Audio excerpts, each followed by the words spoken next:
আফগানিস্তানে শুধু আল্লাহ বিজয় দান করছে, তাগুতের কলিজা কাটা শুরু হয়ে গেছে। এটাই তো বড় ইসলামের নূর। আল্লাহু আকবার কাবীরা। আমি মনে মনে করি এই প্রশ্ন, এই প্রশ্নগুলো ধরেন না, আমি তো কি বলেন না বলেন, এগুলোর কোনো ইয়াস লাগে। এই দেশে আমরা ক্ষমতা, আমাদের ক্ষমতা কি আছে? আমাদেরকে কে ছিবে, কে মানে? এদেশের মানুষকে আমাদেরকে মহব্বত করে, ভালোবাসে? কেউ আমাদেরকে মহব্বত করে না। মহব্বত যদি করতো, ভালো যদি বাসতো, তাহলে আপনারা কি 10 দিন ঘুম রাখতে পারতেন? এর আগেই তো আপনাদের খুলে নিয়ে যাওয়া হতো। বুঝা গেছে আমাদেরকে কেউ ভালোবাসে না, আর আমাদের কথাও মানুষ পছন্দ করে না, সুতরাং এটা সম্ভব না। এরপরে না না ধরেন না, এই যে দেখতেছেন না এখন আফগানিস্তানে তালেবানরা ক্ষমতায় গেছে, এটাকে 2 মাস আগে কেউ চিন্তা করতে, কিন্তু এখন তো ঠিকই বাস্তব করছে। ধরেন আপনি হইল, তখন আমাদের সাথে কি ব্যবহার করবে? বুঝলেন না কিছু? তা আমি তো এখন বিপদে পড়ে গেছি। ধরেন দইলে তো কিছু বলতে হবে, তো আমি বললাম যে এটা তো সম্ভব না। এখন আপনি যেহেতু বারবার বলতেছেন আল্লাহ যদি করে তাহলে সম্ভব, এতে কোনো সন্দেহ নাই। আকিদা এটা আমারও। তো যদি এমন হয় যে কখনো ইসলামী খেলাফা, ইসলামী শরিয়া এই দেশেও কায়েম হয়, তো আপনাদের সাথে ওই মুআমালাই করা হবে, ওই আচরণই করা হবে যেই আচরণ করার হুকুম কোরআন সুন্নাহ দিয়েছে। ঠিক আছে নি? আর এখন আমাদেরকে প্রশ্ন করে, হুজুর আপনি তো ইসলামী দল করেন, আপনারা যদি ক্ষমতায় যান তাহলে কি আপনারা তালেবানদের মতো কোরআনী শাসন বাস্তবায়ন করবেন? তা আমরা উত্তর দিই, দেখেন ইসলাম হলো শান্তির ধর্ম। ইসলামী দল ক্ষমতায় আসলে, ইসলামী ব্যক্তিত্ব প্রধানমন্ত্রী হলে, তাহলে সকল মানুষ ধর্ম বর্ণ নির্বিশেষে সবাই শান্তিতে থাকবে। কি বলেন? প্রশ্ন অনুযায়ী কি উত্তর হয়েছে? কথা বলেন।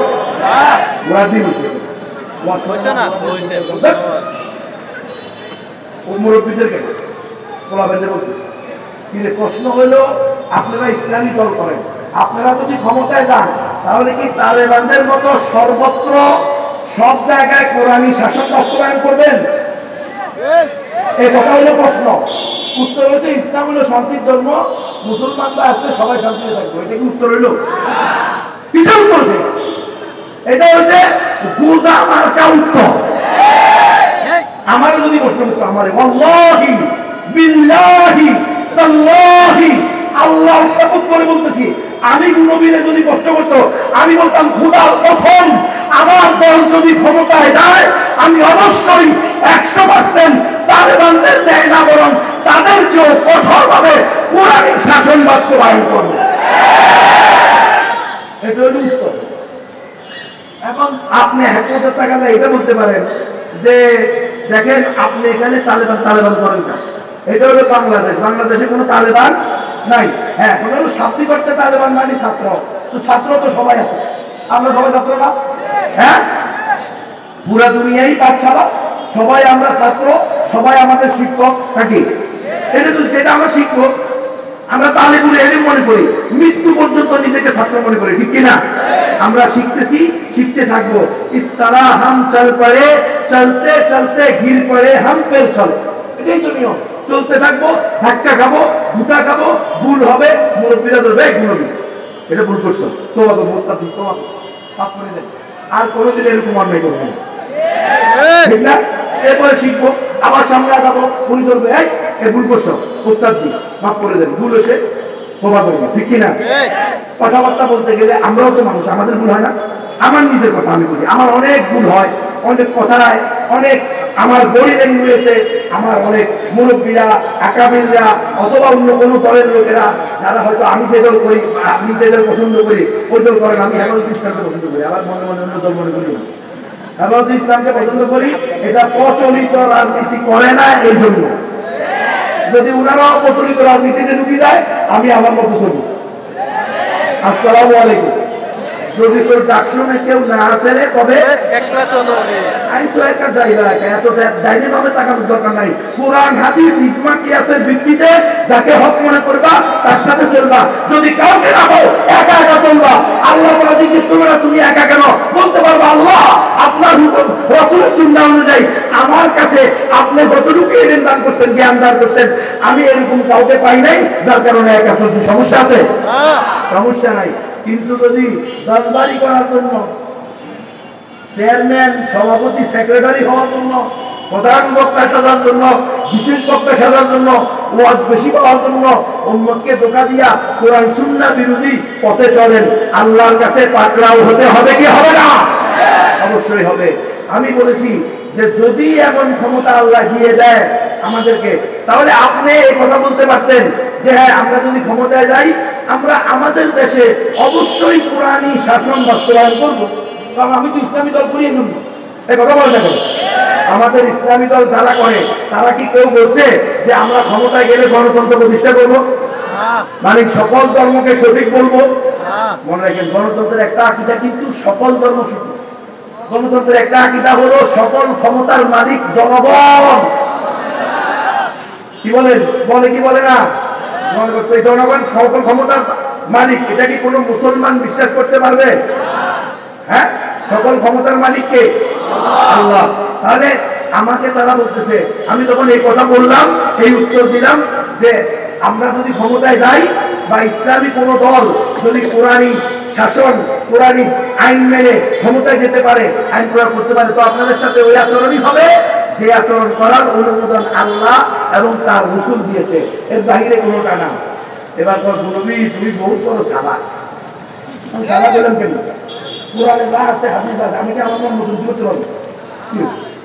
বোঝেন না? বলুন মুনাফিকের শাস্তি কি হবে, মুরতাদের কি হবে, জিন্দিকের কি হবে, কাফেরের কি হবে, মুশরিকের কি হবে, সাথে রাসূলের কি হবে?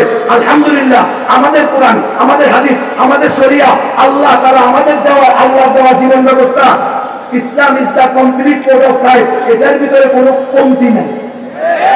আমার কারো থেকে ধান নেওয়া লাগবে না, কিছু ইহুদি থেকে, কিছু মালাউন থেকে, কিছু মুশরিক থেকে, কিছু নাস্তিকের থেকে, এরকম ধার করে করে চলার জন্য আমাদের ইসলাম কোনো দেউলিয়া ধর্ম না।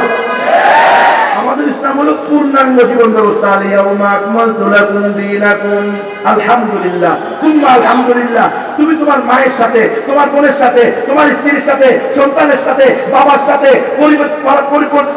পরিবারের সাথে, পাড়া প্রতিবেশীর সাথে, শ্বশুরের সাথে, শাশুড়ির সাথে, এমনকি ঠিক জানোয়ারের সাথে কেমন আচরণ হবে ইসলাম সেটাও আমাদেরকে শিক্ষা দিয়েছে। মানুষ তো মানুষ, অমানুষের সাথে কি আচরণ করবা সেটাও আল্লাহ আমাদেরকে শিক্ষা দিয়ে দিয়েছে। আলহামদুলিল্লাহ। আমরা কি জন্য রে কাফের, মুশরিক, বেঈমান যারা ছেলে ছেলেকে বিয়ে করে, মেয়ে মেয়েকে বিয়ে করে, এত বড় বিচারগ্রস্ত, এত বড় বিচারগ্রস্ত, এরা আমাদের আদর্শ হবে কেন? আমাদের আদর্শ হবে মুহাম্মদুর রাসূলুল্লাহ সাল্লাল্লাহু আলাইহি ওয়াসাল্লাম। লাকাদ কানা লাকুম ফি রাসূলিল্লাহি, এটা কি আমাদের জন্য যথেষ্ট নয়? আল্লাহর এই ঘোষণা কি আমাদের জন্য যথেষ্ট নয়? প্রিয় উম্মাহ, আসেন সর্বক্ষেত্রে আমরা আদর্শ বানাবো কাকে? মুহাম্মদুর রাসূলুল্লাহ সাল্লাল্লাহু আলাইহি ওয়াসাল্লামকে। আল্লাহর বিধানের বাহিরে আমরা এক কদমও যেতে রাজি না। আমার আলোচনার দ্বিতীয় অংশ ছিল অমুসলিমদেরকে ইসলামের দাওয়াত। আমরা নিজেরা পরিপূর্ণ তাওহীদবাদী হব, পরিপূর্ণ তাওহীদবাদী। এখানে কিছু কিছু শিরিক, কিছু কিছু কুফর, কিছু কিছু ওয়াহদাতুল্লাহ বিয়াদ, তারপরে কিছু কিছু আমাদেরকে মুখ ফাউন্ডেশন, এদের থেকে নিতে হবে। কিছু আমাদেরকে এই কি বলে এটাকে, লেগে গেলেন তো হেরে গেলেন, ইনাম কোয়ান্টাম মেথড, এদের থেকে নিতে হবে। না না, ওয়ালিয়াযুবিল্লাহ, পরিপূর্ণ তাওহীদবাদী হতে হবে। সাথে সাথে আমরা যেহেতু বিশ্বাস করি মুসলমান ছাড়া আর কেউ জান্নাতে যাবে না এবং ইসলাম ছাড়া অন্য কোনো ধর্ম গ্রহণযোগ্য না, আমাদের এই আকুলতা, আমাদের এই বেকুলতা, আমাদের এই আদর্শ, আমাদের এই আকীদা, আমাদের এই ঈমান অমুসলিমদের কাছে আমরা পৌঁছিয়ে দিব। দাওয়াত দেওয়া আমাদের দায়িত্ব। না হলে অমুসলিমরা বলবে, হ্যাঁ হিন্দু বলতো অমুসলিমরা মাইকের আওয়াজ যদি শোনো, তোমাদেরকে যদি আমরা দাওয়াত না দিই, তোমরা কোনো না কোনো ভাবে যদি এই দাওয়াত না পাও, ইসলাম কি একমাত্র সঠিক ধর্ম, মুসলমান ছাড়া আর কেউ জান্নাতে যাবে না, তাহলে কাল কিয়ামতের মাঠে তোমরা আমাদের বিরুদ্ধে আল্লাহর কাছে অভিযোগ করবা, মা জাআনা মিন বাশীরিন ওয়ালা নাযীর। আয় আল্লাহ, এই মাওলানা সাহেব, এই মুহাদ্দিস সাহেব, এই ইমাম সাহেব, এই খতিব সাহেব, এই রাজনীতিবিদ, এই বক্তা, এই ইমাম, এই খতিব, এই মুসল্লি, এই ব্যবসায়ী, এরা আমাদের সাথে একই বাজারে বাজারঘাট করছে, একই দোকানে কেনা বেচা করছে, একই গাড়িতে আরোহণ করছে, একই খেতে চাষাবাদ করছে, একই পুকুরে গোসল করছে, একই নদীতে মাছ ধরছে, দুনিয়াবি সকল লেনদেন করছে, কিন্তু কোনোদিন দ্বীনের আদান প্রদান করে নাই। এই মাওলানা, মুফতি, মুহাদ্দিস, মুসলমানরা, ওয়াইজিল্লাহ, এরা ব্যবসা বাণিজ্য করছে, আমাদের সাথে লেখাপড়া করছে, চলাফেরা করছে, সব ধরনের দুনিয়াবি সামাজিকতা ঠিক রেখেছে, একে অপরের সাথে দেখা হলে কুশল বিনিময়ও করছে। কিন্তু কোনদিন এই উলামায়ে কেরাম, এই মুসলমান হাফেজ, আলেম, সাধারণ মুসলমান, এরা আমাদেরকে বলে নাই ইন্নাদ দীনা ইনদা